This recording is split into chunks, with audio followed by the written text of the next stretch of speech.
지난주에 23장 1절에서 12절까지 보았는데요. 오늘 말씀은 13절부터 23장 전체인데 읽기는 37절부터 24장 2절까지 5절 함께 읽겠습니다. 자, 시작. 예루살렘아 예루살렘아 선지자들을 죽이고 내게 파송된 자들을 돌로 치는 자여, 암탉이 그 새끼를 날개 아래에 모음같이 내가 내 자녀를 모려한 일이 몇 번이더냐. 그러나 너희가 원하지 아니하였도다. 보라, 너희 집이 황폐하여 버려진 바 되리라. 내가 너희에게 이르노니 이제부터 너희는 찬송하리로다. 주의 이름으로 오시는 이여 할 때까지 나를 보지 못하리라 하시니라. 예수께서 성전에서 나와 가실 때에 제자들이 성전 건물들을 가리켜 보이려고 나오니 대답하여 이르시되 너희가 이 모든 것을 보지 못하느냐? 내가 진실로 너희에게 이르노니 돌 하나도 돌 위에 남지 않고 다 무너뜨려지리라. 아멘. 우리 전우자 한번 이렇게 인사합시다. 하나님 나라를 사십시다. 하나님 나라를 사십시다. 하나님 나라가 여러분의 인생에 펼쳐지기를 축원합니다. 세계 수학계에 풀 수 없는 여러 난제들이 있습니다. 그 중에 가장 어렵다고 하는 문제가 1904년 프랑스 수학자인 앙리 푸엥카레라고 하는 사람의 추측입니다. 이론이고 추측인데 이게 너무 어려워가지고 그것을 증명해내는 사람이 없었습니다. 이른바 푸엥카레 추측인데 이거 제가 외웠다고 말하고 말씀드리다 까먹을 것 같으니까 그냥 읽겠습니다. 모든 경계가 없는 단일 연결 3차원 다양체는 3차원 구면과 위상 동형이다. 제가 지금 한국말 했어요. 한국말로 했는데 저는 외워도 무슨 소리인지 모르겠고 지금 여러분 들어도 무슨 소리인지 모를 겁니다. 비밀이고 신비입니다. 그래서 이게 난제인가 봐요.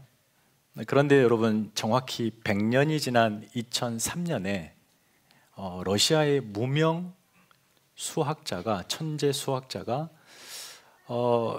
이 추측을 출판하지 않는 자신의 논문에 풀어냅니다.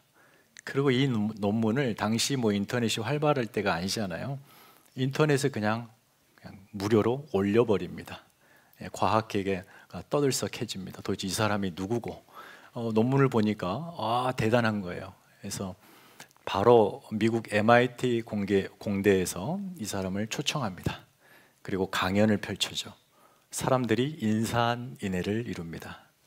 정확하게 풀어냅니다.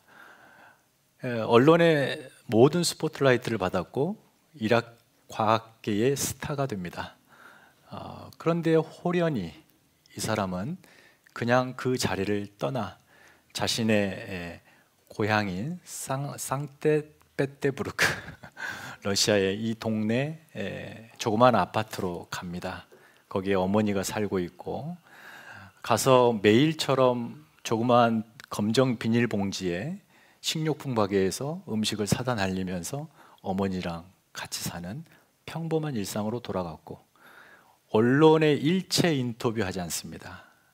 그리고 이 난제에 걸려있는 상금 100만 달러 어떻게 됐을까요? 이 100만 달러도 거절했습니다. 모두가 궁금했죠. 왜 그렇게 살까?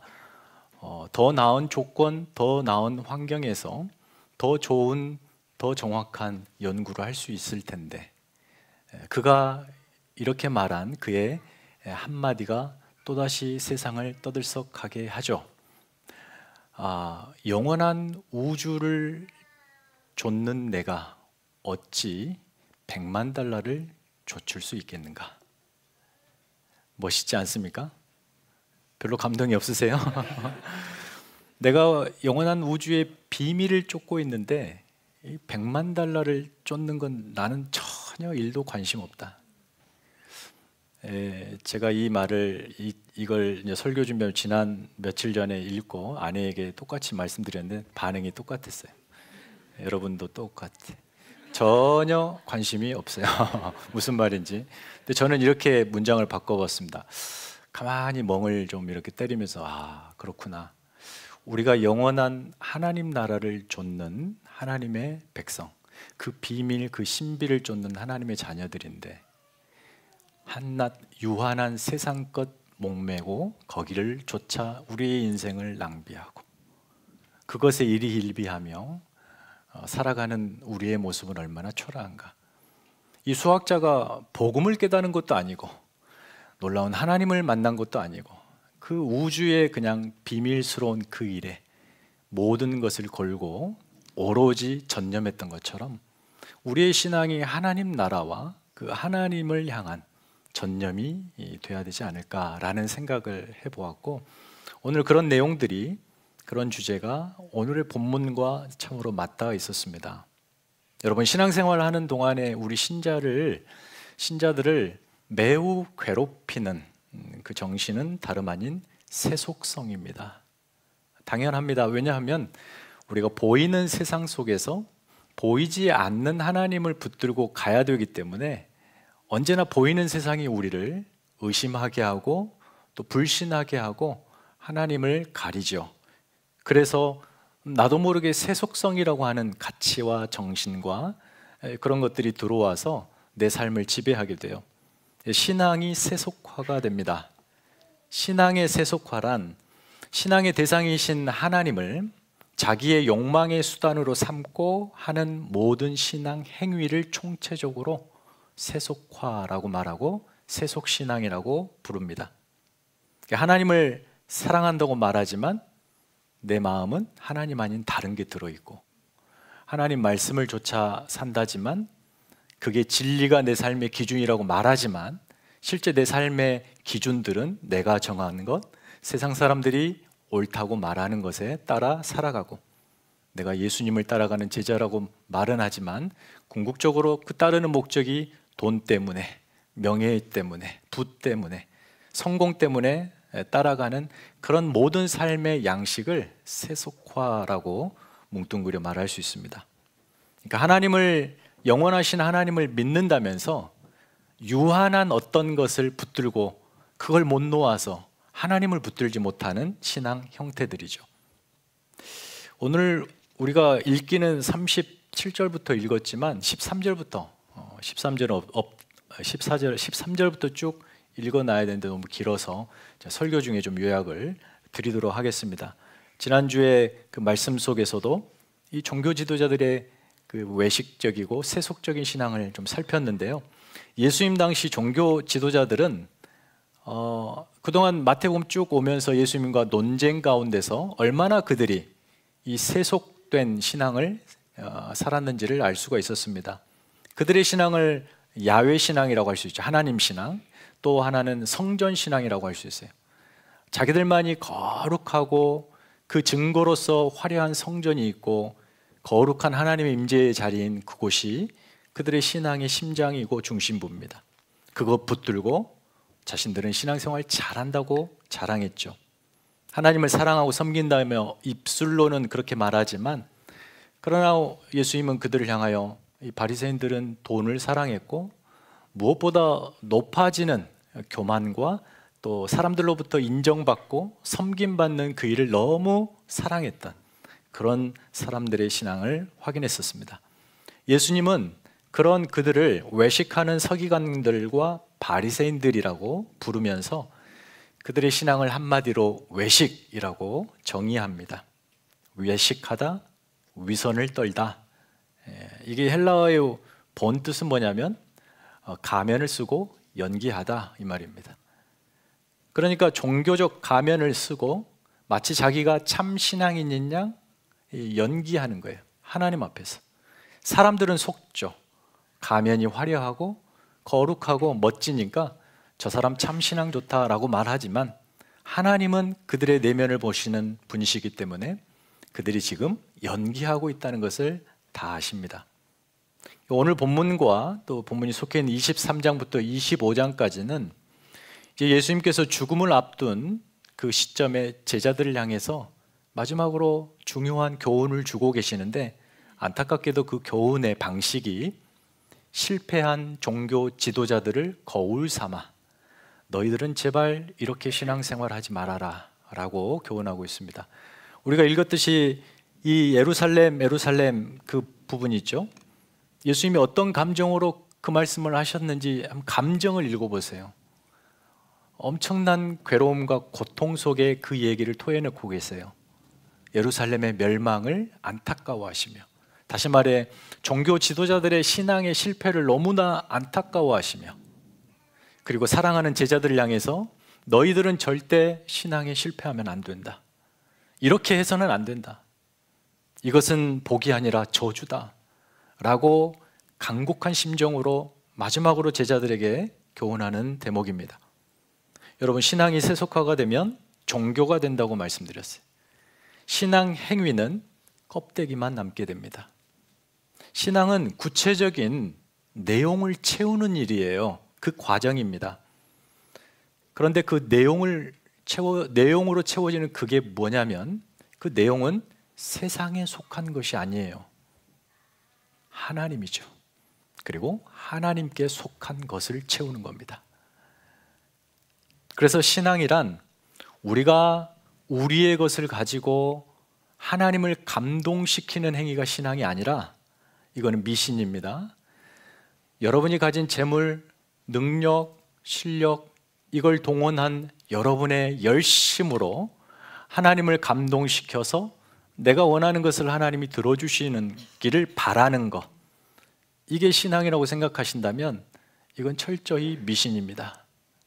우리 그렇게 신앙생활해서는 안 돼요. 신앙생활 이겁니다.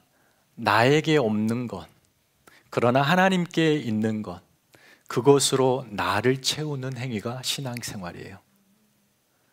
나에게는 없는 것들이에요. 그러니 자랑할 것이 아니죠. 나에게 없는 것들, 어떤 것들?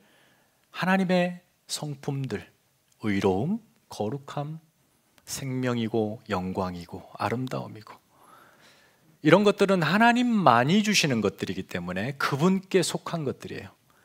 신앙생활을 한다는 것은 바로 그분의 그것을 내 삶으로 끌어와 내 삶에 메마른 논에 물대듯이, 메마른 광야에 생수를 흘려보내듯이 생명 없는 땅에 생명을 흘려보내 내가 살아나는 것이 신앙생활이에요. 근데 이 생명은 하나님만이 주시는 거죠. 세상에 없습니다. 그래서 우리가 세상의 것으로 취하고 얻고 할 게 아니고 하나님으로부터 받아야 되는 것이죠. 신앙생활 하면 할수록 여러분의 이 내면에는 바로 그런 하나님의 것으로 채워져야 되는 거예요. 내가 원하는 세상 것 말고 하나님이 원하시는 하나님의 것. 그래서 내 삶이 하나님의 성품을 담고 내가 펼치는 내 삶의 모든 영역에서 하나님의 성품의 생명처럼 뻗어 그 삶의 자리가 생명이 되는, 그런 나의 삶을 보고 세상이 감동하는 거죠. 여러분이 예수를 믿어서 부자가 되고 성공이 돼서 이렇게 떵떵거리고 산다는 것으로 세상을 설득할 수 없다고 말씀드렸어요. 세상은 그걸로 감동하지 않습니다. 어떻게 저 사람들은 우리와 전혀 다르게 저렇게 살 수 있을까? 거기에 감동이 있죠. 예수님은 지금 종교 지도자들에게 하나님이 그걸 원하셨었어요. 그런데 가만 보니까 이 종교 지도자들이 세상 정치가들, 세상 귀족들, 또 세상에 힘께나 쓰는 사람들과 전혀 다를 바 없는 삶을 살고 있으면서 하나님 이야기를 하고 있어요. 하나님 나라, 하나님을 신앙한대요.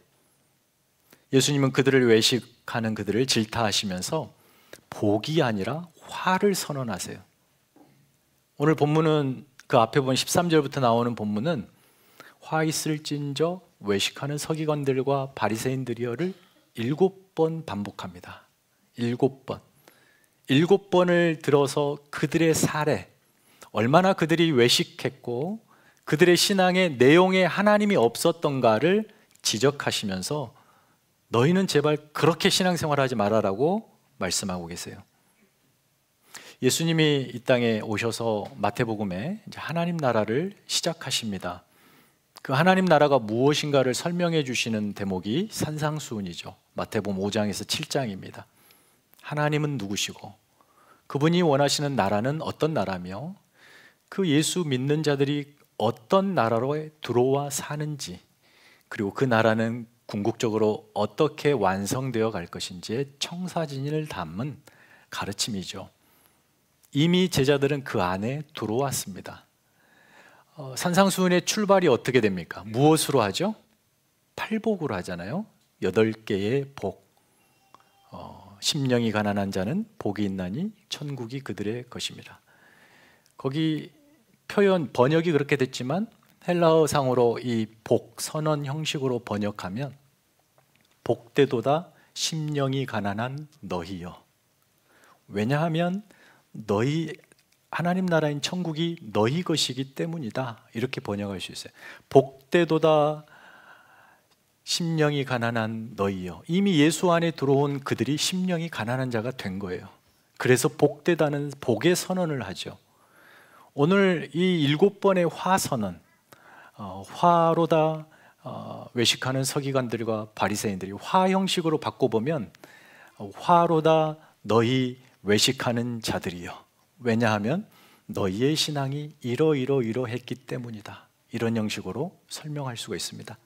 그렇게 7번을 반복해요.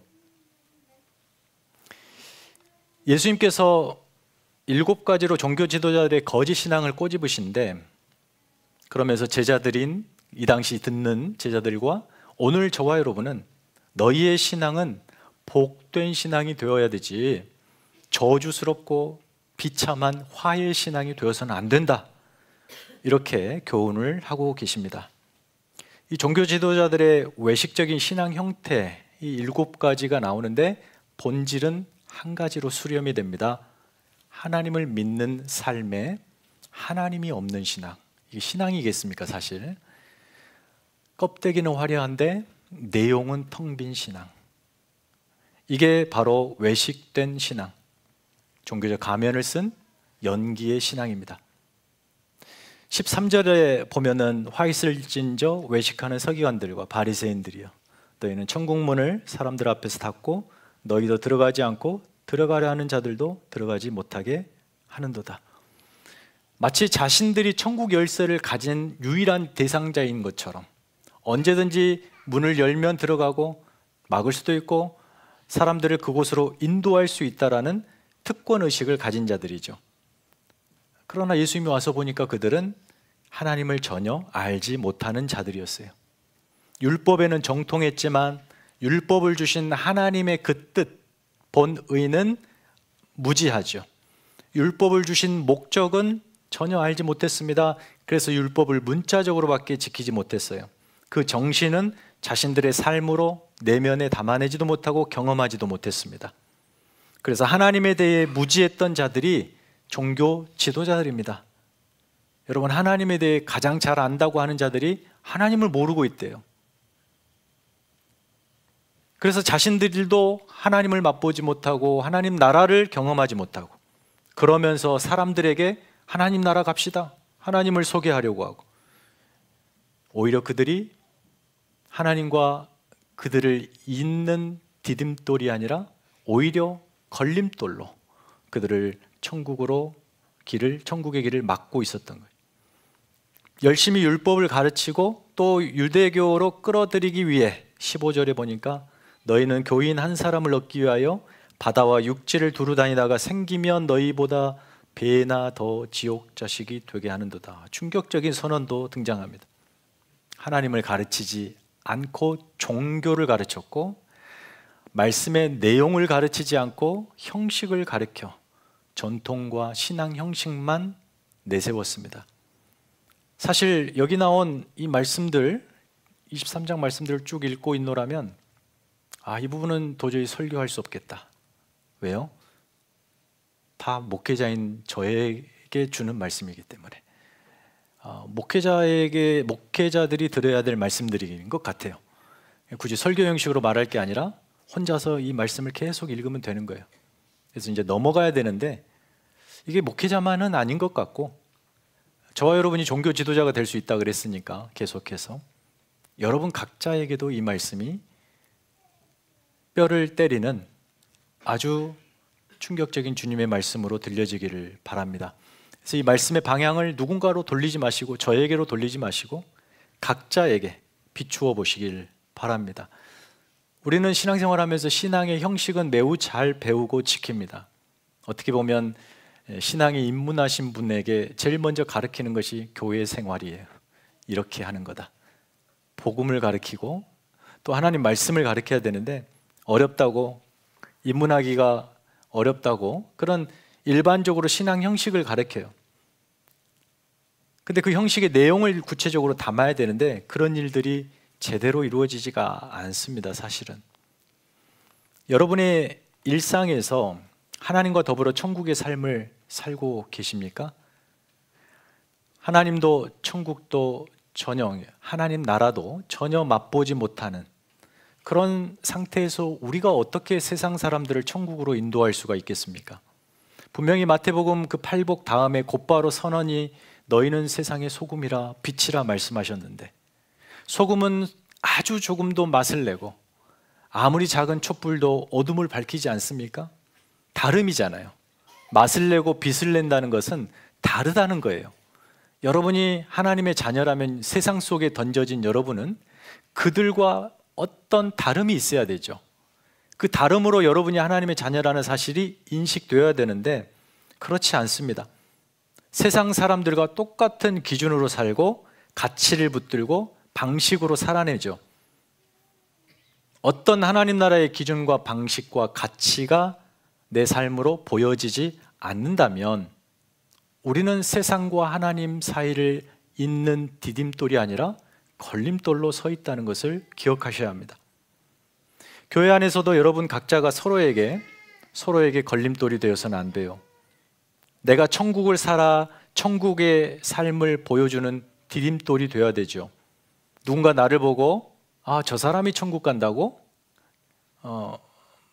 뭐나 다 가겠다 뭐 이렇게 말해버리면, 비아냥된다면 우리는 걸림돌로 서 있다는 거죠. 어렵게 전도되어 오신 분이 신앙생활을 하다 보니까 누구들을 보니까 참으로 저 사람들 교회 안 다니는 사람보다 더하네 라고 하고 교회 안 다니겠다고 하면 우리는 그 사람을 배나 더 지옥 자식이 되게 하는 거예요. 교회 안에 리더십이 있죠. 중직자들이 있습니다. 리더들이 있어요. 믿음에 좀 더 먼저 저만치 가본 선배들이 있습니다. 우리는 우리는 거기까지 오지 않는 누군가들을 이끌어내는 데에 디딤돌로 역할을 해야 됩니다. 떡하니 맞고 더 이상 못 가 이렇게 해버리면 걸림돌이 되는 거죠. 이 종교 지도자들이 철저히 그랬습니다. 생명으로 연결하는 디딤돌이 아니라 생명을 막는 걸림돌로 서 있습니다. 16절에 보니까 외식의 같은 의미인데 다른 표현이 등장해요. 화 있을진저 눈먼 인도자여 이렇게 말합니다.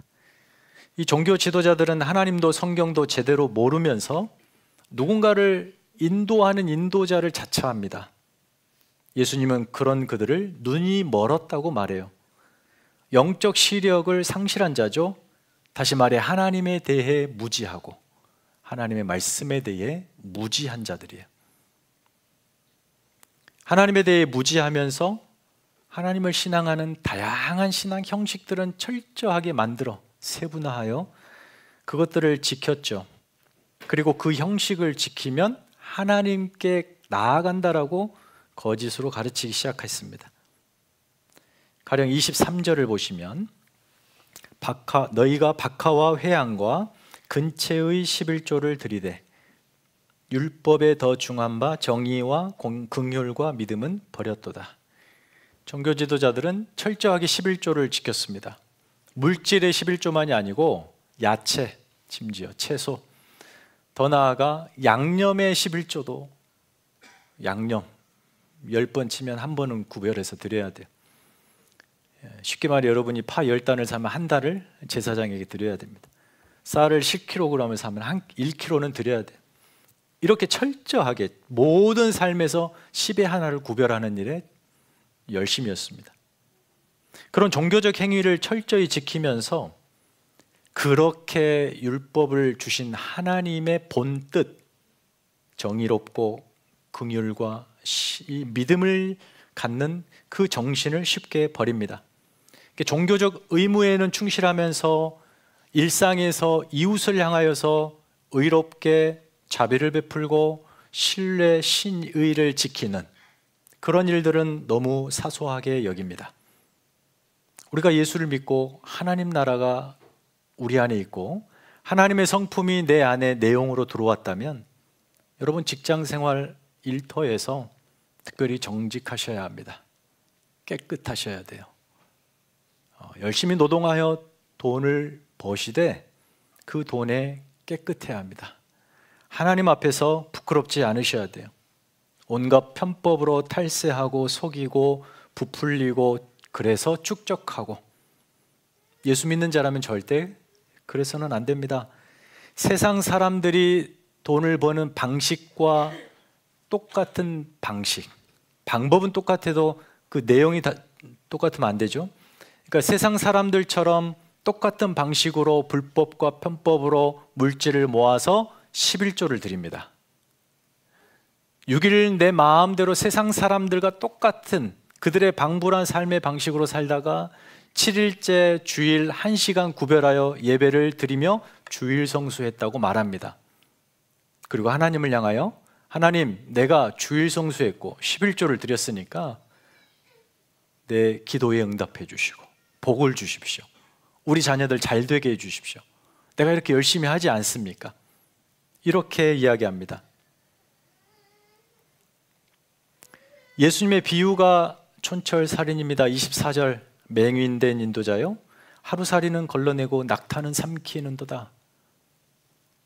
굳이 문자적으로 비교하자면 저들이 지킨 형식은 하루살이고 반드시 지켜야 할 내용은 낙타였습니다.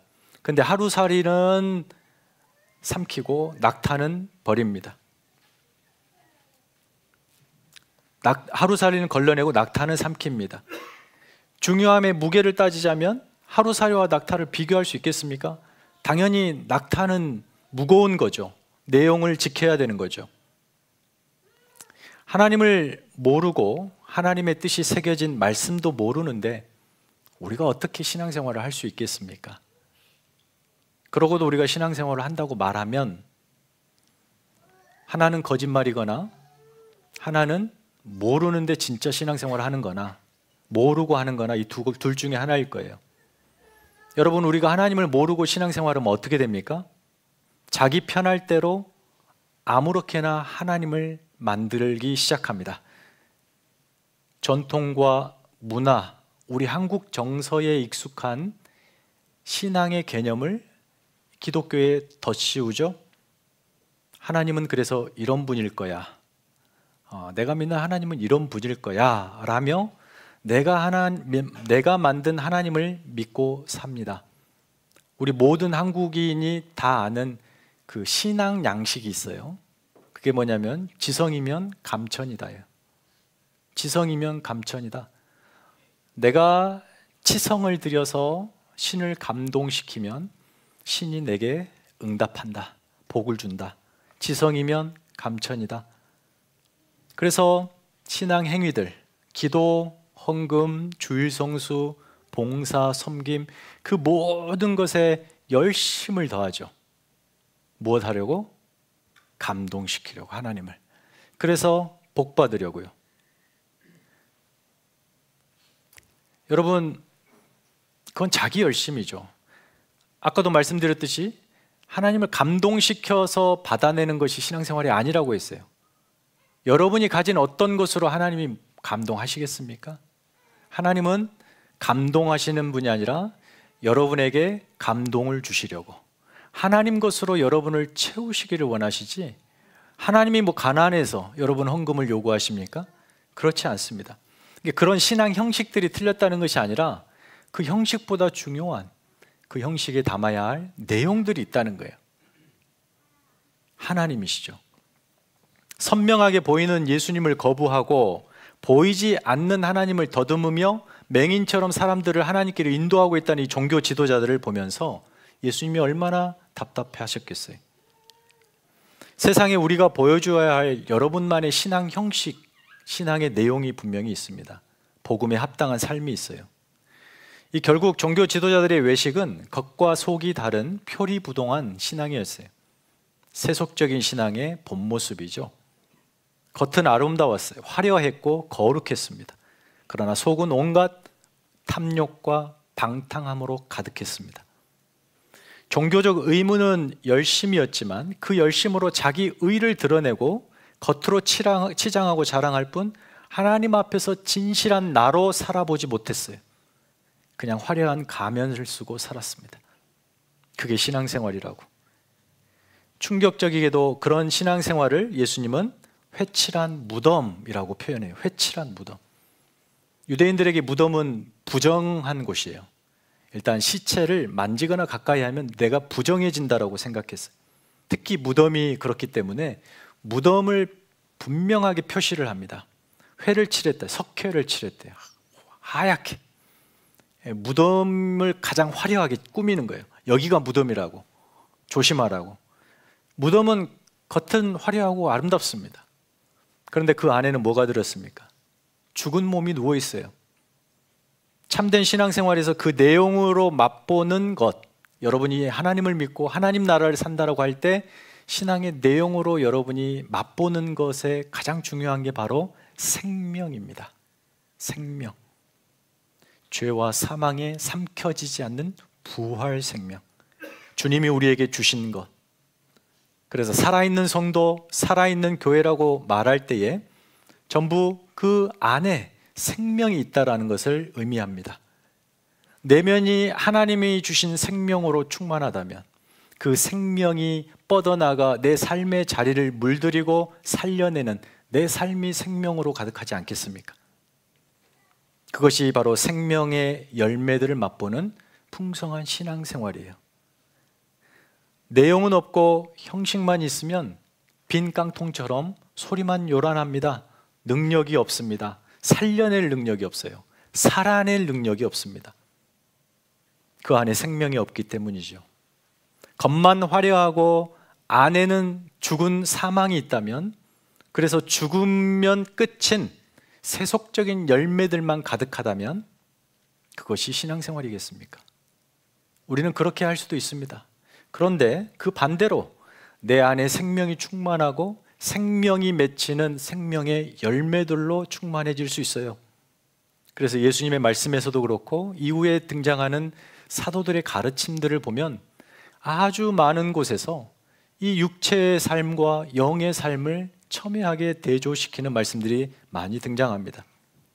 그중 한 말씀만 예를 들어 골로새 3장인데요. 골로새서 3장 제가 읽어드리겠습니다. 그러므로 땅에 있는 지체를 죽이라. 곧 음란과 부정과 사욕과 악한 정욕과 탐심이니 탐심은 우상 숭배니라. 이것들로 말미암아 하나님의 진노가 임하니라. 하나님의 화가 이런 것들로 임한대요. 여러분 안에 음란이 있고 부정이 있고 사욕이 있고 정욕이 있고 악한 정욕이 있고 탐심이 있다면 그것은 하나님의 진노가 임한다는 거예요. 너희도 전에 그 가운데 살다가 그 가운데서 행하였으나 이제는 너희가 그 모든 것을 벗어버리라.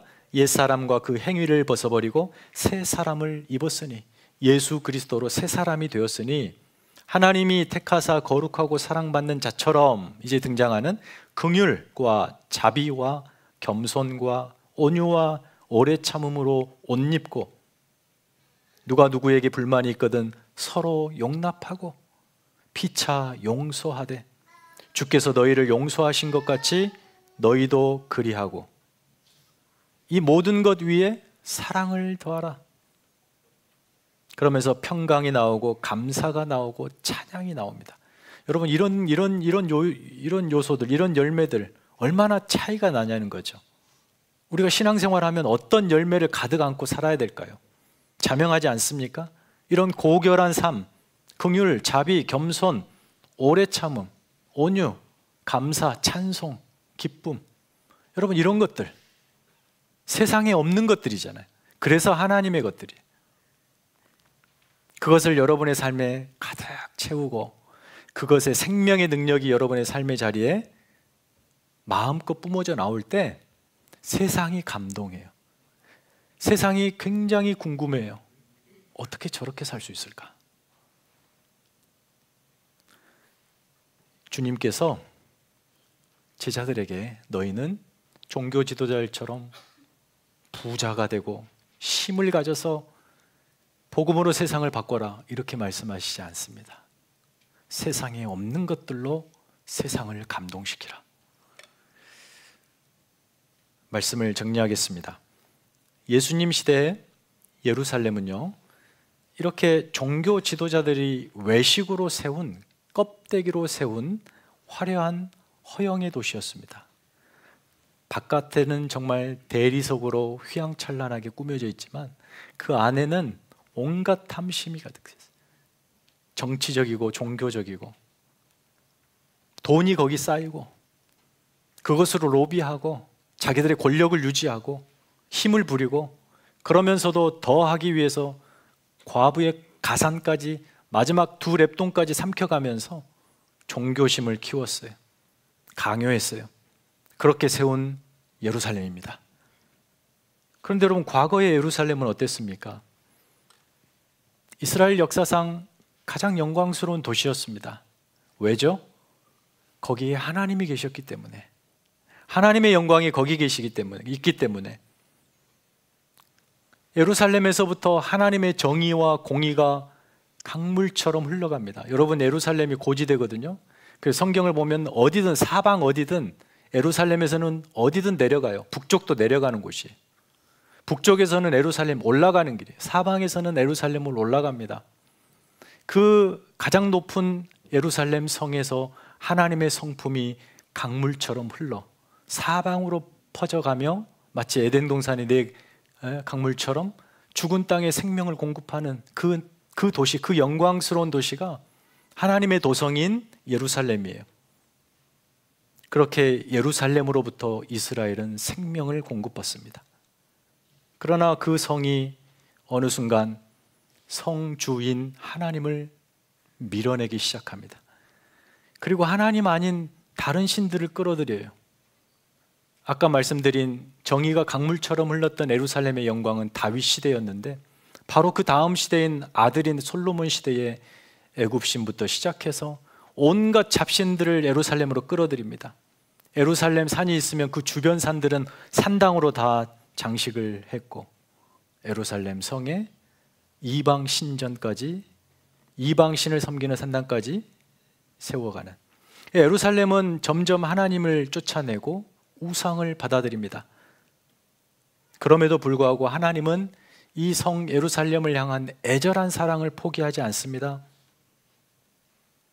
우리가 읽었던 말씀에서처럼 암탉이 자기 병아리 새끼들을 날개 아래 품어내는 것처럼 하나님은 당신의 은혜의 날개로 이스라엘을 품어내기를 쉬지 않으셨습니다. 그러나 이스라엘은 끊임없이 하나님 날개 아래가 아니라 바알의 날개 아래, 우상의 날개 아래로 들어가 거기서 살겠노라고 하나님을 배반합니다. 그래도 하나님이 포기하지 아니하시고 선지자들을 보내죠. 선지자를 보내놨던 이스라엘이 그들을 죽입니다. 그리고 오늘 이 시점 아들까지 보내놓았더니 이제 곧 아들까지 죽이려 하죠. 그렇게 하나님을 버린 이 예루살렘은 더 이상 하나님의 도성이 아닙니다.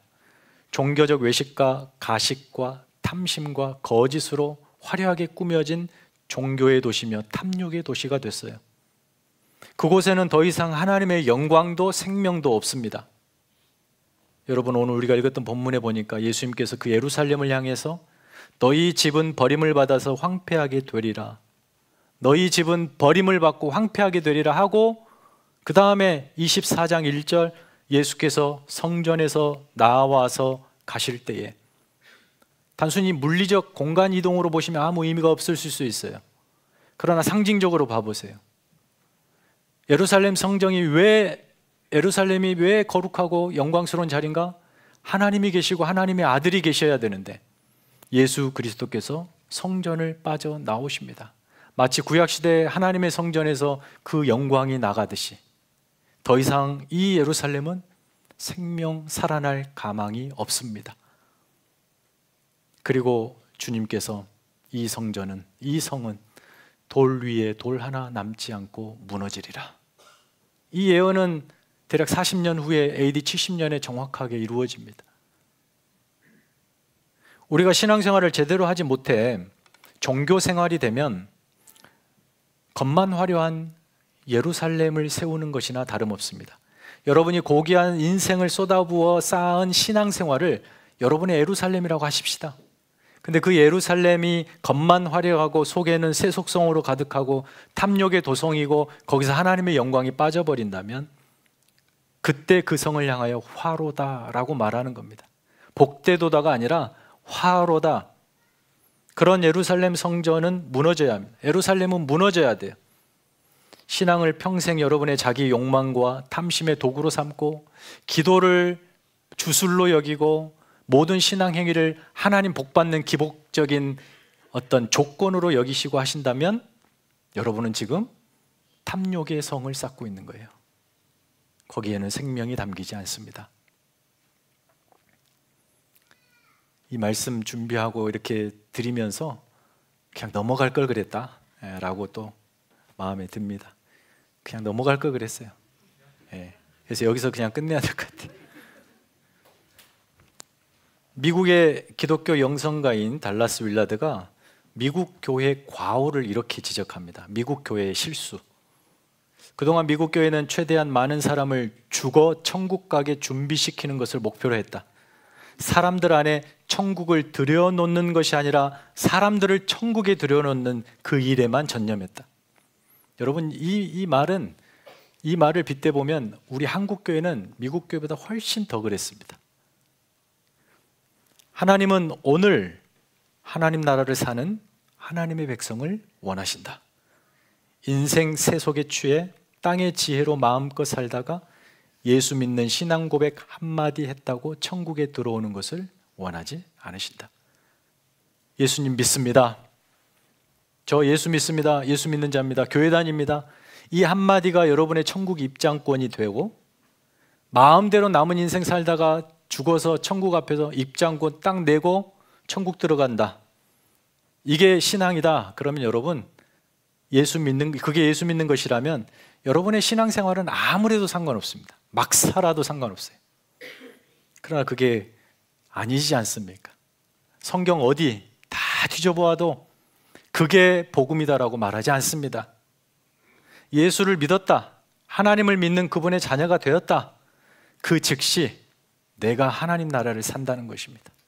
세상과 다르게 보이는 세상 속에서 보이지 않는 하나님을 신뢰하며 세속적인 나라가 아니라 하나님 나라를 사는 것, 거룩한 나라를 사는 것, 이게 신앙생활입니다. 그 신앙생활에 우리 모두가 다 한 걸음 한 걸음 배워가시고 성실히 걸어가시고, 여러분 절대 오해하지 마십시오. 종교생활 아닙니다. 하나님 앞에서 예수와 연합한 거룩한 삶이에요. 그러니 여러분 어떤 가면 쓰시고 연기하지 마십시오. 하나님 앞에 바르고 진실한 거룩한 성도 되시기를 축원합니다. 하나님, 우리가 하나님을 믿고 사랑하고 주의 말씀을 의지하며 산다고 고백합니다. 그러나 우리가 살아가는 세상은 우리의 오감이 너무도 자동적으로 민감하게 반응하는 보이는 세상입니다. 거기서 세상 사람들의 삶을 보고 비교하며 나도 저렇게 살아야 되는데 왜 나는 저렇게 살지 못할까? 그런 것이 신앙의 동력이 되지 않게 하여 주시옵소서. 당당하게 저들이 살 수 없는, 살아낼 수 없는 그 어떤 것이 나에게 있다. 바로 하나님을 믿는 믿음이다. 하나님으로부터 오는 하나님의 성품들이 내 삶에 있다. 저들은 결코 맛볼 수 없는 생명, 나는 맛본다. 당당하게 다르게 구별되어 소금과 빛의 삶을 감당하는 저희들 되게 하여 주시옵소서. 우리 안에 하나님이 계시고 주의 나라가 있고 우리가 하나님 나라를 사는 백성이오니 결코 실패함이 없는 사망을 이기는 생명으로 사는 자들이오니 담대하게 한 주도 승리하게 하여 주시옵소서. 세상 근심, 염려, 걱정 앞에 무너지지 않게 하시고 담대하게 하나님의 말씀 붙들고 뚫고 나가는, 그렇게 한 주를 살아내고 또 다음 주에 모여서 그 하나님의 이름을 높여드리는 거룩한 예배가 되게 하여 주시옵소서. 이제는 우리 구주 예수 그리스도의 은혜와 하나님 아버지의 크고 놀라우신 사랑과 성령님의 교통하심이, 하나님을 믿고 하나님 나라를 살겠노라고 그렇게 올바른 신앙생활을 하겠노라 다짐하는 사랑하는 성도들의 머리 위에, 가정 위에, 특별히 우리 사랑하는 자녀들 위에 이제부터 영원까지 함께 있을지어다. 아멘.